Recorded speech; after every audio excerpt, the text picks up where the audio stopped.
अस्सलाम वालेकुम प्रिय विद्यार्थी मित्रांनो, तुमचं आपल्या या यूट्यूब चॅनलवर हार्दिक स्वागत आहे। विद्यार्थी मित्रांनो, आज आपण या व्हिडिओमध्ये इयत्ता 10वी दिवस 16वे सेतू अभ्यासक्रमातील चाचणी क्रमांक 2 या चाचणीचे आज आपण या व्हिडिओमध्ये अध्ययन करणार आहोत, आपण शिकणार आहोत। विद्यार्थी मित्रांनो, या अगोदर आपण चाचणी क्रमांक 1 चे संपूर्ण विश्लेषण बघितलेले आहे आणि संपूर्ण स्वाध्याय कृती आपण त्या व्हिडिओमध्ये पूर्ण केलेला आहे। जर तुम्हाला ही चाचणी क्रमांक 1 बघायची असेल तर या व्हिडिओच्या डिस्क्रिप्शनमध्ये तुम्हाला या व्हिडिओची लिंक मिळेल, तिथून तुम्ही बघू शकता। तर चला मग आता आपण बघू चाचणी क्रमांक 2 विषय मराठी सेतु अभ्यासक्रम दिवस 16वें। चलिए बच्चों, तो देखते हैं क्या है पहला प्रश्न। कृति 1, पुढील कवितेच्या आधारे सूचनेनुसार कृति करा। पुढील कवितेच्या आधारे, तो हमें ये कविता दी गई है 9th क्लास की, बहु हा दयालु, ये कविता दी गई है और इस कविता के माध्यम से हमें इस कृति को पूरा करना है, मुकम्मल करना है, कंप्लीट करना है। तो हम देखते हैं क्या है हमारा पहला प्रश्न। एक आकृति पूर्ण करा।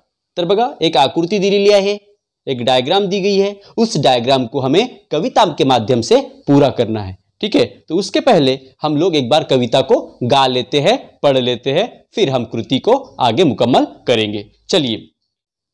बहुहा कनवाड़ुनी बहुहा दयाळू, बहुहा कनवाड़ुनी बहुहा दयाळू, जाने लढा पाडू भाविकांच्या, जाने लढा पाडू भाविकांच्या, जातवीत गोत न पाहेची काही, जातवीत गोत न पाहेची काही, लाघावी हे पायी मिठी उगी, लाघावी हे पायी मिठी उगी, न मागता आभारी आपे आप होतो, न मागता आभारी आपे आप होतो, भाविकांसी देतो भुक्ती मुक्ती, भाविकांसी देतो भुक्ती मुक्ती। चला पुढं। चोखा मने ऐसा लाघवी श्रीहरी, चोखा मने ऐसा लाघवी श्रीहरी, भवभयवारी दरुशने, बहुभयवारी दरुशने। तर बघा, किती सुंदर अशी कविता आहे। ही कविता संत चोखामेळा यांनी रचलेली आहे। बच्चों, हमने इस संपूर्ण कविता का अध्ययन पिछले साल 9th स्टैंडर्ड में किया है। अगर आपने ये वीडियो नहीं देखा है और अगर आप इसे संपूर्ण इस कविता को समझना चाहते हैं तो इस वीडियो के माध्यम से आप संपूर्ण वीडियो संपूर्ण कविता समझ सकते हो और इस वीडियो की लिंक भी इस वीडियो के डिस्क्रिप्शन में दी जाएंगी। चलिए, अब हम देखते हैं इस कविता पर आधारित कृति। चलिए, तो क्या है पहला प्रश्न। एक, आकृति पूर्ण करा, कंप्लीट द डायग्राम। काय आहे आकृती बघा। अभंगात परमेश्वरासाठी वापरलेली विशेषणे। तर या कवितेमध्ये कवी संत चोखामेळा यांनी परमेश्वरासाठी कोणकोणती विशेषणे, मतलब adjective, a word that tells more about noun, नाम के बारे में जो ज्यादा माहिती देता है, मालूमात देता है, उसे विशेषण कहते हैं। ठीक है, तो कौन सी दो विशेषण का इस्तेमाल किया है इस कविता में कवि ने? कनवाड़ूनी, यानी कनवाड़ू और दयालु। कनवाड़ू मतलब रहम करने वाला, शफकत करने वाला, और दयाळू मतलब रहम करने वाला। तर अशा प्रकारे या अभंगात परमेश्वरासाठी वापरलेली 2 विशेषणे आहेत। पहिला कनवाड़ू मतलब शफकत करने वाला, शफकत देने वाला, कनवाड़ू हे एक विशेषण आहे आणि दुसरं विशेषण आहे दयाळू मतलब रहम करने वाला। तर अशा प्रकारे कवी संत चोखामेळा यांनी कनवाळू आणि दयाळू या 2 विशेषणांच्या या अभंगामध्ये परमेश्वरासाठी वापर केलेला आहे। चलिए, अब चलते हैं बच्चों दूसरे प्रश्न की ओर। प्रश्न दूसरा, चौकटी पूर्ण करा, complete the diagram, complete the boxes. तो पहला क्या है, भाविकांना लळा देणारा, भाविकांना लळा देणारा, देखिए कहां पे है, देखते हैं। जाने लळा पाडू भाविकांच्या, जाने लळा पाडू भाविकांच्या, लड़ा, लड़ा मतलब कि अपने भक्तों की प्रार्थना कबूल करने वाला, उनकी लालन पालन करने वाला, उनकी देखरेख करने वाला। तो भाविकांचा लड़ा देनारा, कि भाविकों को कौन लड़ा देता है, कौन लड़ा देता है, परमेश्वर, ईश्वर। चलिए तो लिख लीजिए उत्तर, भाविकांना लड़ा देनारा परमेश्वर, या फिर ईश्वर भी लिख सकते हैं आप लोग, परमेश्वर। अशा प्रकारे भाविकांना लळा देणारा कोण देणारा आहे, परमेश्वर। दूसरा प्रश्न बघा, परमेश्वर जानतो, परमेश्वर जानता है, परमेश्वर मतलब ईश्वर जानता है, क्या जानता है, क्या जानता है, भाविकांचा लड़ा, भाविकांचा लड़ा। जाने लड़ा पाडू, जाने मतलब जानना, लड़ा मतलब उनकी अपेक्षाएं, उम्मीदें। तो परमेश्वर क्या जानता है, तो परमेश्वर क्या जानता है, क्या जानता है, भाविकों का लड़ा मतलब भक्तों का लड़ा। तो हम लिख लेंगे, परमेश्वर जानतो, काय जानतो, भाविकांचा लड़ा, भाविकांचा लड़ा, परमेश्वर भाविकांचा लड़ा जानतो। इस तरह से हम ये प्रश्न भी मुकम्मल कर लेंगे। चला आता आपण बघू कृती क्रमांक 2। या कृतीमध्ये व्याकरण घटकावर आधारित कृती ही जी आहे ही आपली व्याकरण घटकावर, that means totally based on grammatical portion of Marathi. तो क्या दिया है इसके अंदर, खालील वाक्प्रचारांचा अर्थ सांगून वाक्यात उपयोग करा। तर बघा एक वाक्प्रचार दिलेला आहे, एक वाक्प्रचार दिया गया है मराठी में, और इस वाक्प्रचार का हमें अर्थ लिखना है, और अर्थ लिखने के बाद में इसका हमें वाक्य में उपयोग करना है, मतलब अपने खुद के जुमले में हमें इसका इस्तेमाल करना है। ठीक है, तो देखिए क्या है वाक्प्रचार, कान देऊन ऐकणे, कान देऊन ऐकणे मतलब कान देकर सुनना, कान देकर सुनना। अब कान देकर सुनना मतलब क्या होता है, बहुत ही ध्यान से सुनना, बहुत ही ध्यान से सुनना। तो मराठी में क्या अर्थ होगा उसका, लक्षपूर्वक ऐकणे, लक्षपूर्वक ऐकणे मतलब बहुत ही ध्यान से सुनना, लक्षपूर्वक ऐकणे। यह हो गया वाक्प्रचार का अर्थ। कान देऊन ऐकणे म्हणजे लक्षपूर्वक ऐकणे। ठीक है, अब हमें क्या करना है, अब हमें इस वाक्प्रचार का वाक्य में उपयोग करना है। तो जैसे मैं बोलूंगा कि अमित शिक्षकों की बातें ध्यान से सुनता है, अमित शिक्षकों की बातें ध्यान से सुनता है। आता मराठीमध्ये कसं होईल, अमित शिक्षकांची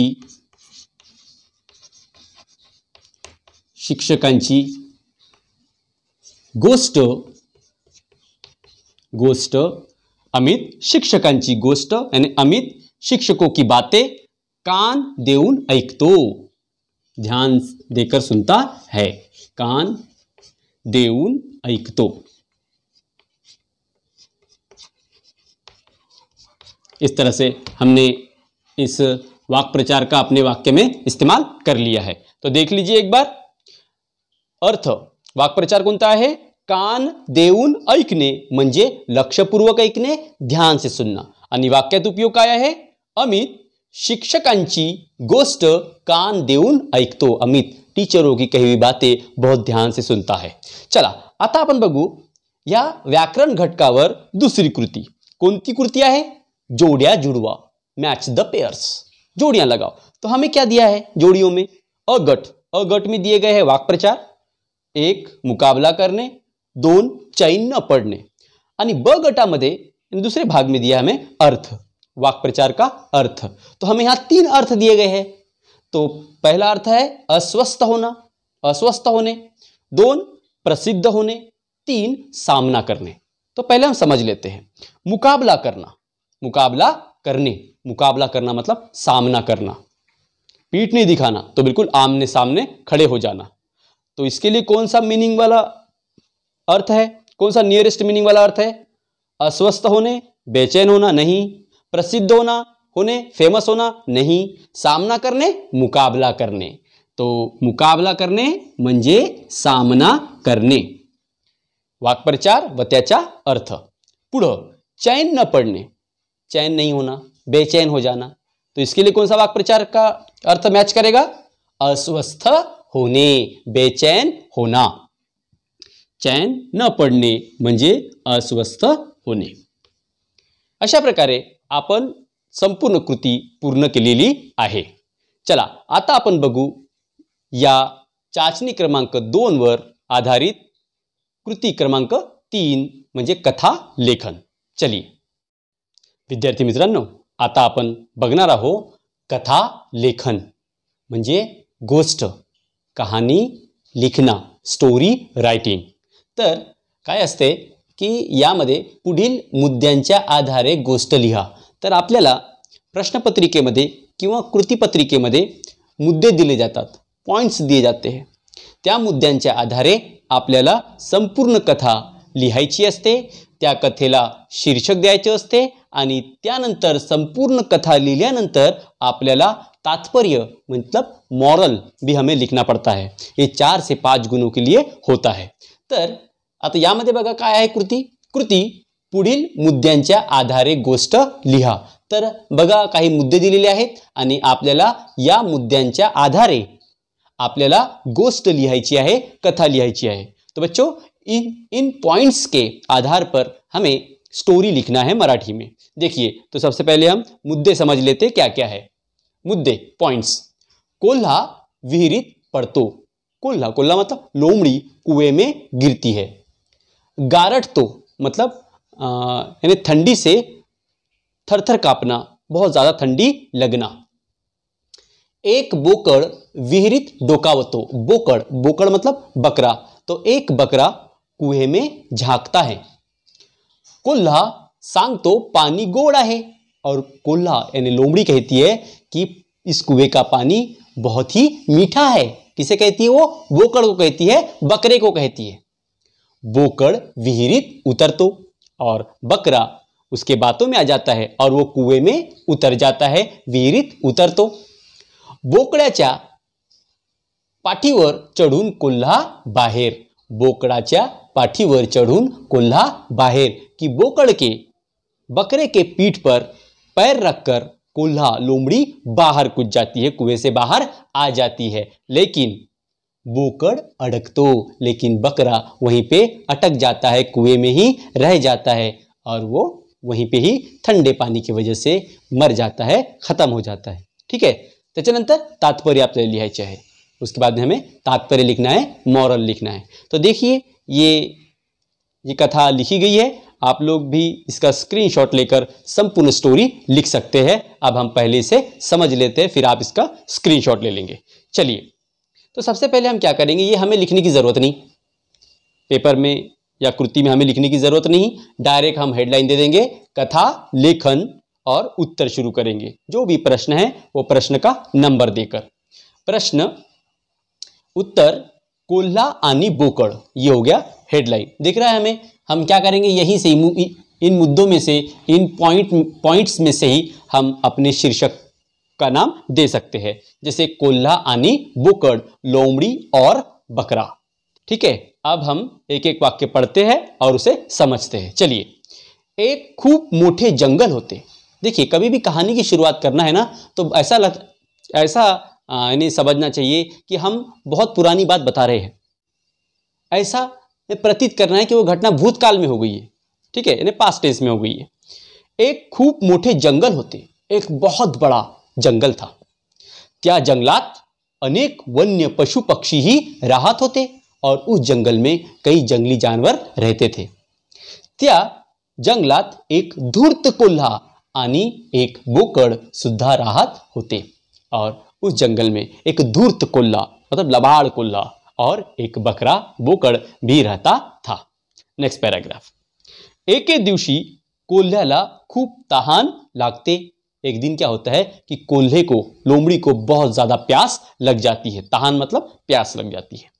तो पानीच्या शोधात इकडे तिकडे भटकतो। वो पानी के शोध में, मतलब पानी के खोज में वो इधर उधर भटकता है जंगल में.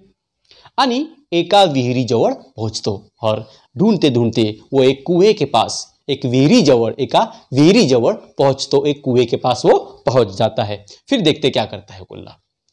कोल्हा विहिरीत डोकावतो, डोकावणे मतलब झाकणे. फिर कोल्हा क्या करता है, कुएं में झांकता है. त्याचे तोल जाते, उसका बैलेंस आउट हो जाता है, उसका तोल बिगड़ जाता है. फिर क्या होता है, आणि तो विहिरीत पड़तो, आणि तो विहिरीत पड़तो और वो कुएं में गिर जाता है.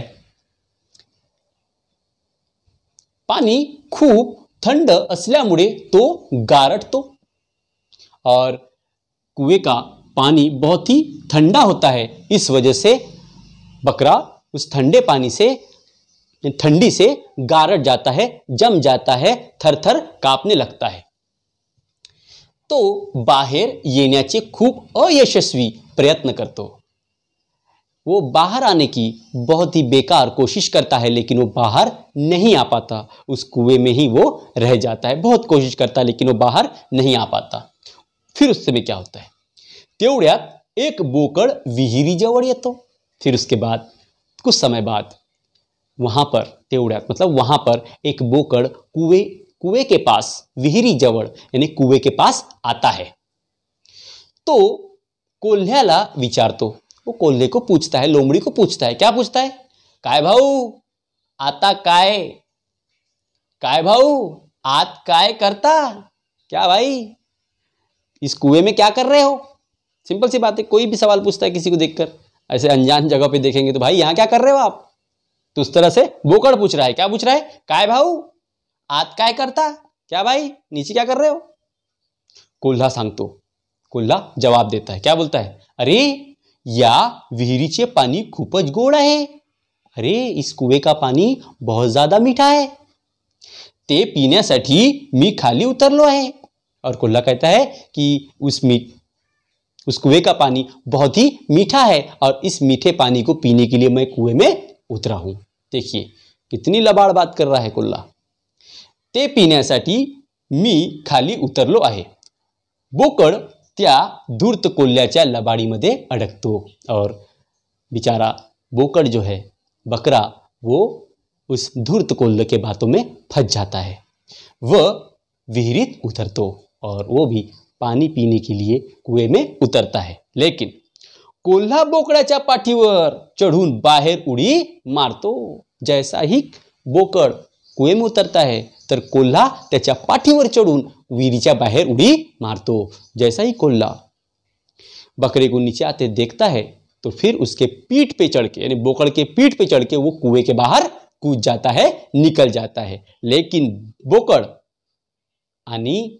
त्या विहिरीत अडकतो. लेकिन बकरा उस कुएं में ही अटक जाता है, रह जाता है, वो बाहर नहीं आ पाता. आणि गारठून मरतो और ठंडे पानी की वजह से वो उस कुएं में मर जाता है. ऐसी हमारी ये कथा है. अब इसका तात्पर्य देखिए. तात्पर्य यानी मॉरल ऑफ द स्टोरी क्या है, स्वार्थी लोकांच्या बोलण्यात कधीही अडकू नये. स्वार्थी लोक मतलब मतलबी लोगों के बातों में कभी नहीं फंसना चाहिए. पुन्हा एकदा बघा, तात्पर्य स्वार्थी लोकांच्या बोलण्यात कधीही अडकू नये. मतलबी लोगों की बातों में कभी फंसना नहीं चाहिए. बस कहानी लिखते समय बच्चों आपको ये बात याद रखना है कि जो हमें प्रश्न में जो पॉइंट्स दिए गए हैं उन पॉइंट्स का हमें पूरा प्रयोग अपनी स्टोरी में करना है. जैसे कोल्हा विहिरीत पड़तो, देखिए यहाँ पे विहिरीत पड़तो, देखिए मुद्दा आ गया है ना. उसके बाद गारट तो ये भी मुद्दा आ गया. उसके बाद एक बोकड़ विहिरीत डोकावतो, एक बोकड़ तेवढ्यात, एक बोकड़ विहिरीजवळ येतो, डोकावतो. कोल्हा सांगतो पाणी गोड आहे और कोल्हा सांगतो, क्या सांगतो, कोल्हा सांगतो तर काय सांगतो कोल्हा कि पानी खूप गोड आहे, पानी खूपच गोड आहे. देखिए यही पॉइंट आ गया. उसके बाद बोकड़ विहिरीत उतरतो, बोकड़ विहिरीत उतरतो. बोकड विहिरीत उतरतो. ठीक आहे. उसके बाद बोकडाच्या पाठीवर चढून कोल्हा बाहेर पडतो. बोकडाच्या पाठीवर चढून कोल्हा बाहेर उडी मारतो आणि बोकड अटकतो. बोकड अडकतो, गाठून मरतो. आणि तात्पर्य. इस तरह से हमें अपनी कहानी लेखन पूर्ण करना है, जो कि 3 से 4 पैराग्राफ में होना चाहिए और अच्छे हस्ताक्षर में होना चाहिए. बच्चों, आप लोग इस संपूर्ण कथा का स्क्रीनशॉट ले लेंगे और अपनी कॉपी में सुंदर हस्ताक्षर में लिख लेंगे. और हाँ, अगर आपको ये कथा समझ आई है तो वीडियो को लाइक करेंगे, आगे शेयर भी करेंगे. Thank you.